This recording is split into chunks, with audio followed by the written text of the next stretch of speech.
Graça e paz. Eu sou o pastor José Henrique e aqui, na Escola Dominical da Igreja Presbiteriana de Nova Aurora, estamos estudando a revista Expressão, da editora Cultura Cristã, tema trimestral: Entre a Fé e o Sofrimento, a Jornada de Jó. Lição 10. Coração comprometido com Deus. Eliú coloca o foco em Deus. Texto bíblico, Jó 32:37. Introdução. As discussões entre Jó e seus amigos Elifaz, Bildade e Zofar deixaram claro que a sabedoria não pode ser atribuída a nenhuma característica humana. Ela é um dom de Deus, concedido aos que o temem. Neste estudo, veremos que um jovem interveio nessa discussão, trazendo à luz os princípios do Evangelho que abriram as portas para a manifestação de Deus na tribulação enfrentada por Jó. A palavra de Eliú não é definitiva, pois ainda contém equívocos em relação a Jó e a sua situação. No entanto, aprendemos como alguém com um coração comprometido com a palavra pode auxiliar aqueles que sofrem a encontrar o seu descanso em Deus. Tópico 1. Um novo personagem entra em cena. As palavras de Jó nos capítulos 29, 30 e 31 silenciaram seus amigos. Eles já não tinham mais respostas. Nesse momento, percebe-se que mais pessoas assistiam àquela discussão. Entre elas, Eliú, filho de Baraquel, o Buzita. Pelas suas próprias palavras, depreende-se que ele era mais jovem que Jó e seus amigos, e por isso ouviu os discursos respeitosamente, sem intervir. Jó 32:6. Ele esperava que a experiência dos mais velhos trouxesse sabedoria à luz. 32:7. Contudo, percebeu que a idade não é por si só suficiente para tornar alguém sábio. Eliú declarou que, inicialmente, hesitou em apresentar sua opinião no debate, mas, por várias razões, fizeram encher-se de ira e dispor-se a falar. Ele relata que se sentia como um odre de vinho prestes a explodir. 32:18-19. É importante destacar que a ira não é uma motivação adequada para aqueles que desejam fazer a obra de Deus. Por meio de Zacarias, Deus disse: não por força, nem por poder, mas pelo meu Espírito, diz o Senhor dos Exércitos. Zacarias 4:6. Em Tiago 1:20, lê-se: a ira do homem não produz a justiça de Deus. Assim, a intervenção de Eliú é relevante, mas está marcada pelo viés da limitação humana e de suas falíveis percepções e sentimentos.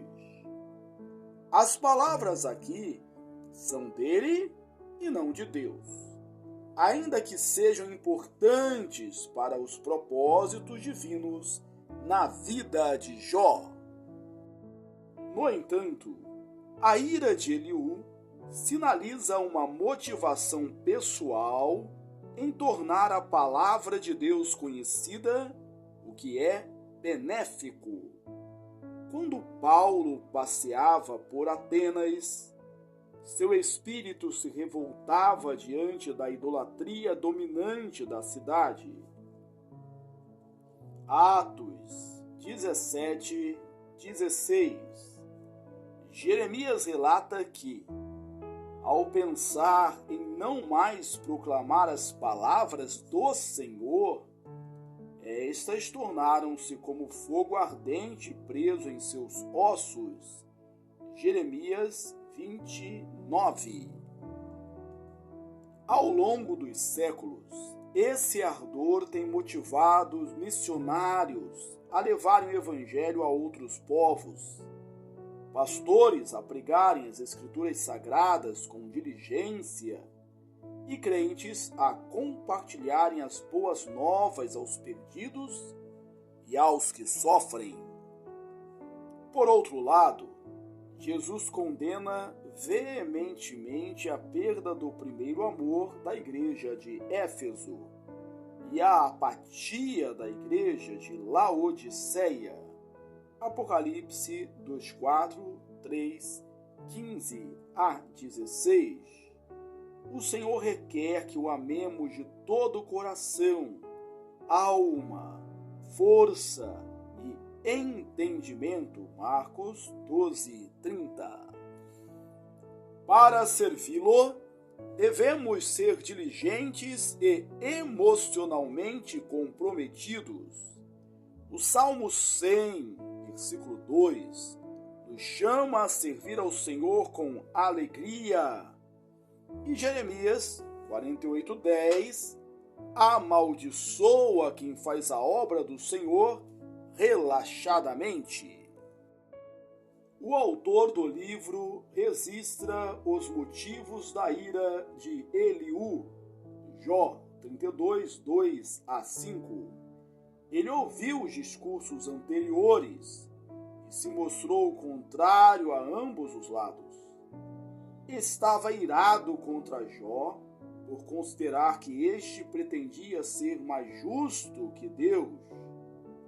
É preciso notar que Eliú, diferentemente dos amigos de Jó, critica o que Jó disse em sua defesa, não buscando apontar as causas de seu sofrimento.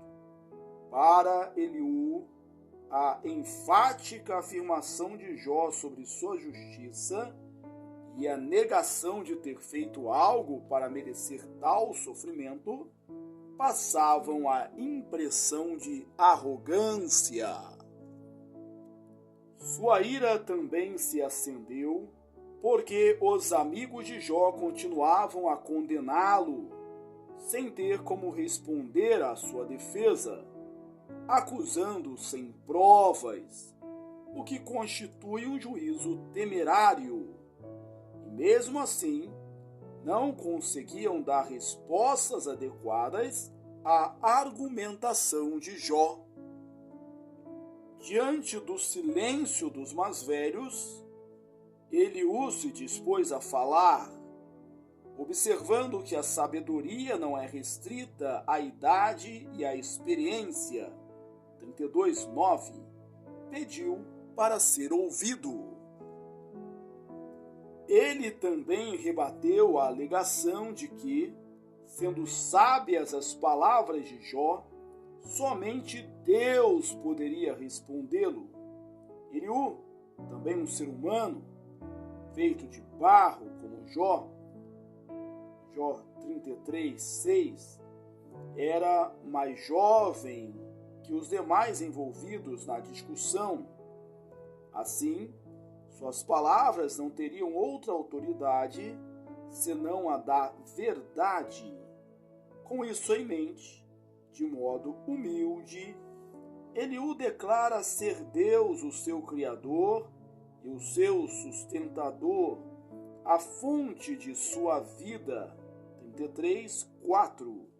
E se compromete a falar sem acepção de pessoas ou bajulações, 32, 21, e com a sinceridade do seu coração, 33, 3. Tópico 2. Contestações. Jó 33 a 35 registra a parte do discurso de Eliú em que ele se dirige a Jó para rebater os argumentos apresentados na discussão anterior. Basicamente, o texto está arrumado em 3 blocos: um pedido para ser ouvido, um resumo das palavras de Jó, uma contestação dessas palavras e um conselho. A. Deus não precisa prestar contas. Eliú identificou nas palavras de Jó a ideia de que agia corretamente e que Deus buscava pretextos contra ele. Jó 33, 9 a 11. Essa ideia, provavelmente formada a partir das acusações dos amigos de Jó, que tentavam a todo custo encontrar algo reprovável nele, sugeria que Jó não havia cometido pecado grave e escandaloso. Caso contrário, não haveria discussão, pois amigos de Jó insinuavam que havia algo oculto, difícil de identificar, causando toda aquela dor. Isso é o que Jó chamava de pretexto. Esse tipo de pensamento nos leva a questionar o que fizemos para que determinadas situações acontecessem. Consideramos que, por Deus enxergar o mais profundo do nosso coração, Ele procura algo que fizemos sem saber para reter sua graça e bondade. Quando nos deparamos com infortúnios, ficamos desesperados, buscando essas causas misteriosas. Em resposta, Eliú diz a Jó que Deus não precisa prestar contas de seus atos. 33, 13. Em sua soberania, pode fazer o que quiser sem dar explicações. Isaías se referiu a isso ao dizer: ai daquele que contende com o seu Criador e não passa de um caco de barro entre outros cacos. Acaso tirar o barro ao que lhe dá forma? Que fazes? Ou a tua obra não tem alça? Isaías 45, 9.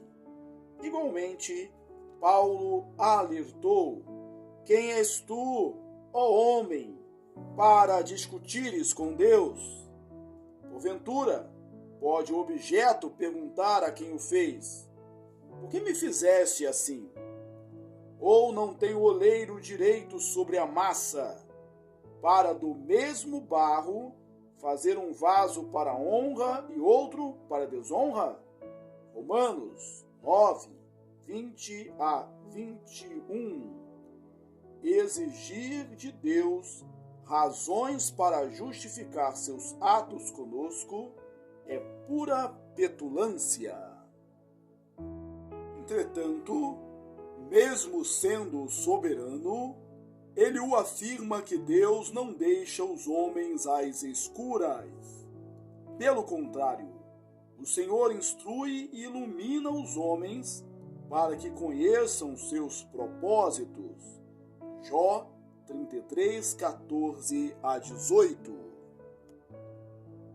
O problema é que o homem se recusa a atender aos alertas e orientações divinas. Constantemente, por meio de sua palavra e providência, o Senhor se revela e indica o caminho a seguir.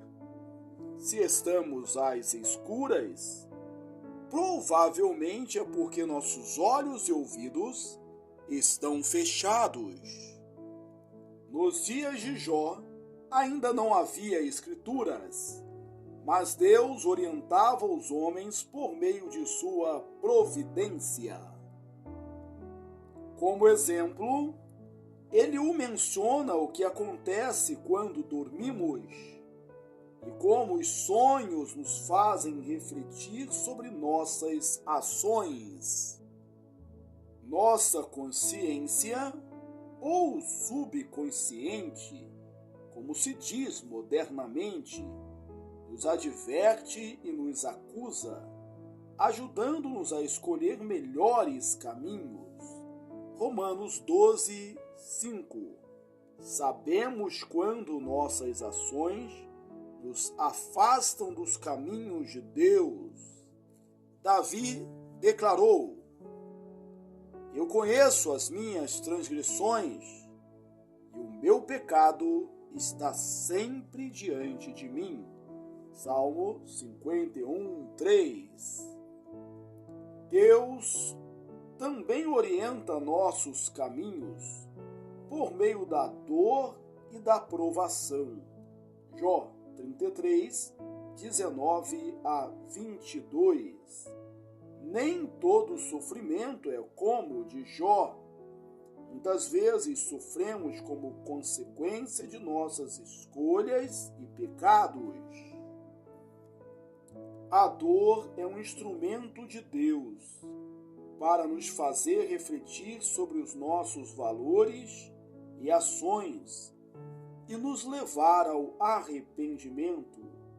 Aqui não falamos de pretextos, mas de atitudes que reconhecemos como necessárias de serem abandonadas.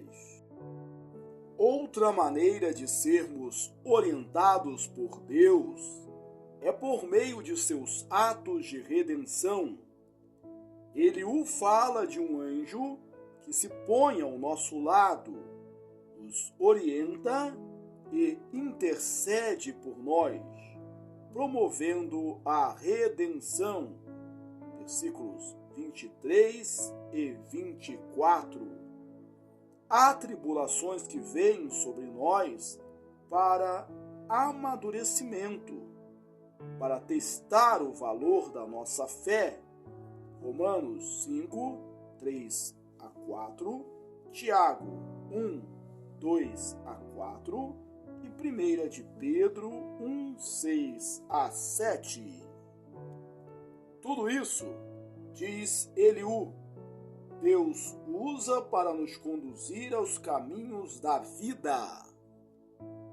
Ele não está buscando pretextos para nos condenar, mas trabalhando em cada detalhe de nossa vida para nos tornar santos, como Ele é santo.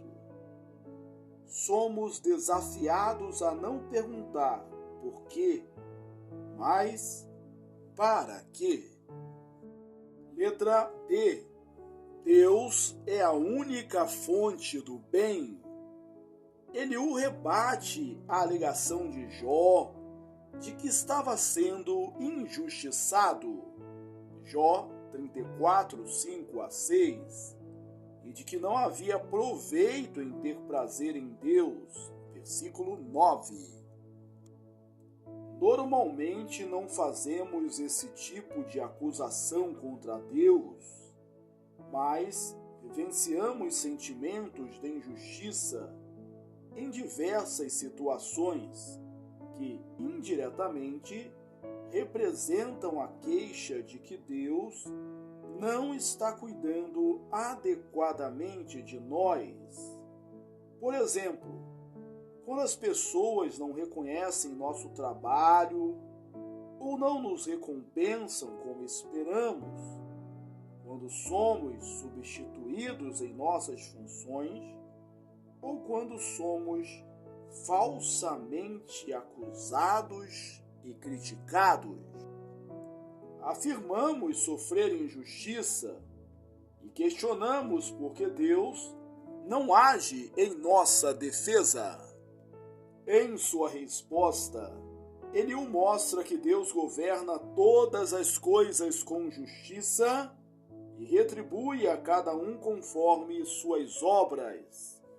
34, 10 e 11. Deus é plenamente suficiente em si mesmo e não precisa tomar nada de ninguém.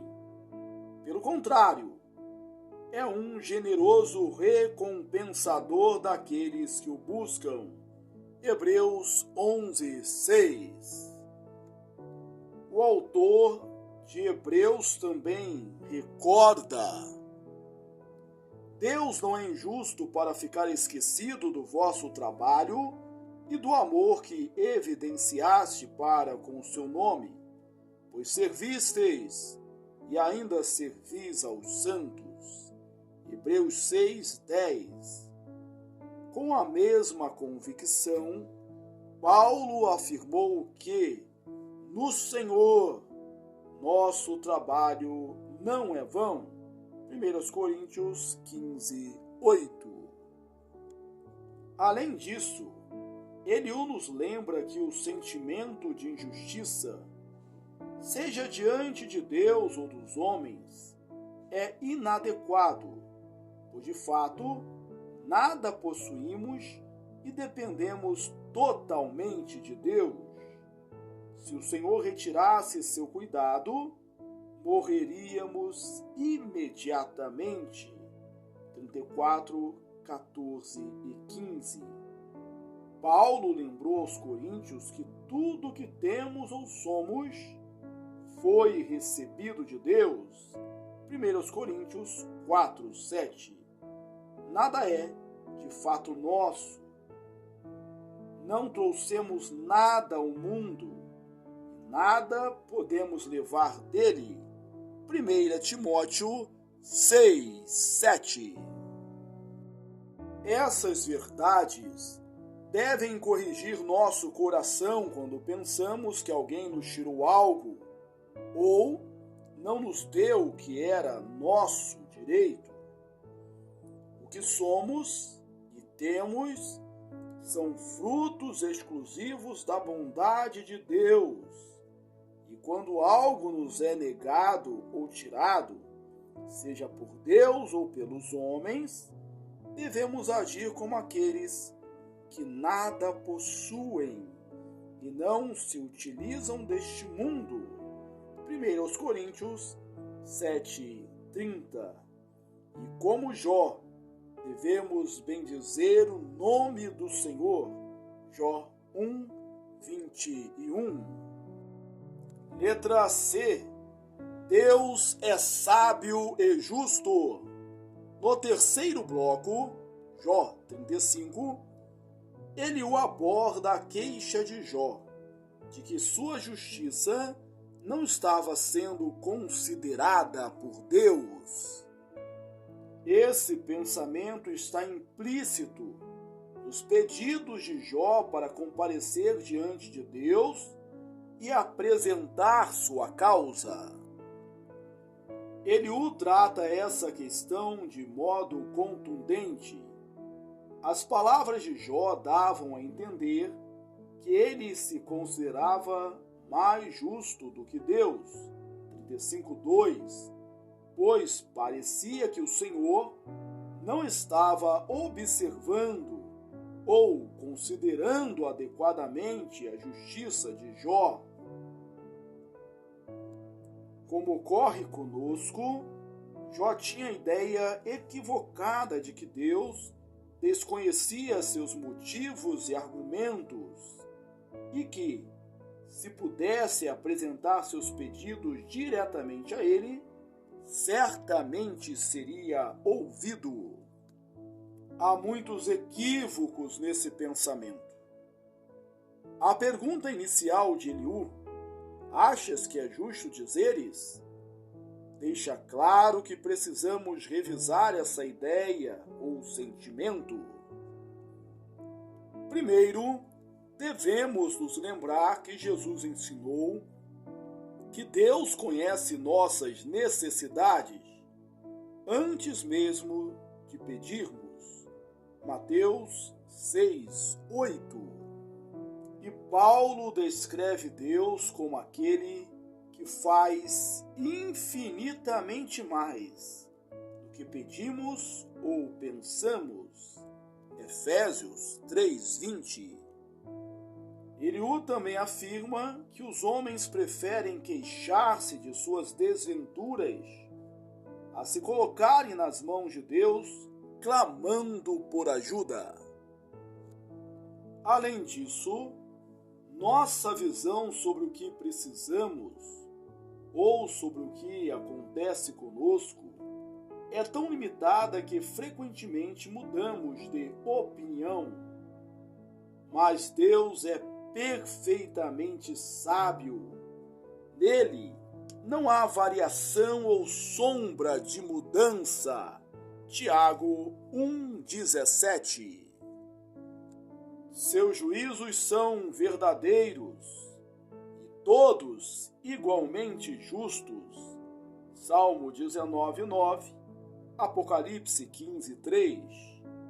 Ele sabe bem quais planos tem a nosso respeito.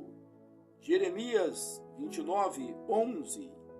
E o melhor que podemos fazer é esperar por ele em silêncio. Lamentações 3:26, Abacuque 3:16.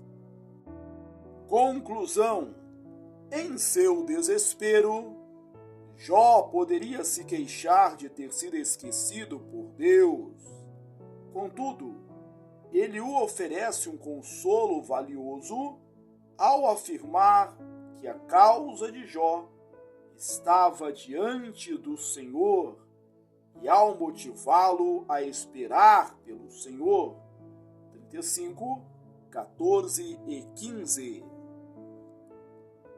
Eliú, em seus discursos, desvia o foco do sofrimento e de suas causas, direcionando os olhos para Deus e seus propósitos. Ao fazer isso, ele abre as portas da esperança para Jó. Em sua palavra final, Jó reconhece a bênção desse conselho ao dizer a Deus: nenhum dos teus planos pode ser frustrado. Jó 42:2. Aplicação: assim como Eliú e Jó, não temos todas as informações e podemos fazer julgamentos equivocados sobre as situações que enfrentamos. No entanto, se buscarmos refletir sobre a natureza e os atos de Deus, especialmente sobre como Ele conduz os homens ao arrependimento e à salvação, estaremos sempre no caminho que nos aproxima de Deus e traz paz ao coração. Ao lidar com alguém em sofrimento, não fale apenas sobre o sofrimento, mas fale especialmente sobre Deus. Concluímos a leitura da lição 10. Coração comprometido com Deus. Eliú coloca o foco em Deus. Texto básico, Jó 32:37. Que bom que você chegou até aqui. Deus te abençoe ricamente. Aproveito esta oportunidade para recomendar que você leia também os meus livros. Você é o que você fala e você é o que você planeja. Um forte abraço e até a próxima, se Deus quiser.